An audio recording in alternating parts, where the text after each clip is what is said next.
ang gagawin natin, ipapa-fall natin si Stacy just for clout? Hindi ho tama yan, ah.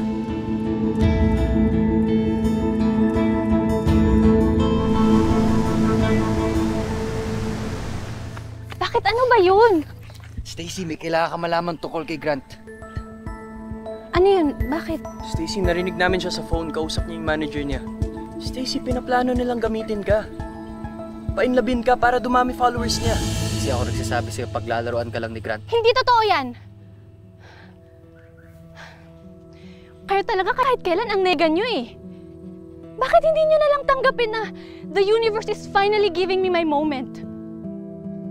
Siguro natatakot kayo na mawala ng trabaho, no? Kaya gusto nyo layuan ko si Grant. Bukas, may shoot pa ulit kami ni Grant. And don't you dare ruin my moment with him. Okay?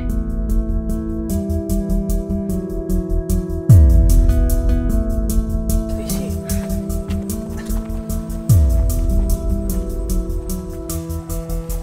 Tol. Hindi maala eh. Grant ba kayo dun? Siyempre naman, tol. Di naman kami magsisinungaling. Nagsasabi kami ng totoo.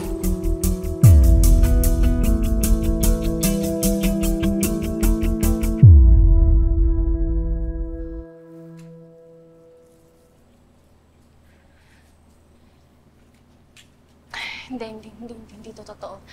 Hindi totoo yung sinabi ni Clyde and Jeric. Grant is real. He has to be real. Grabe namang joke ng universe yun.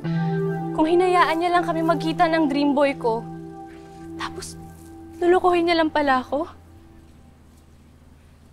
Stace. Ayoko nakikitang nasasaktan ka.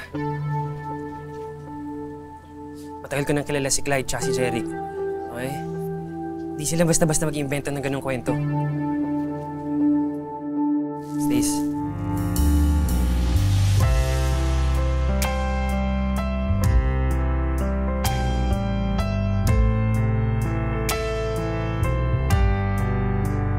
Ako na lang kasi. How can I possibly see the world in your eyes?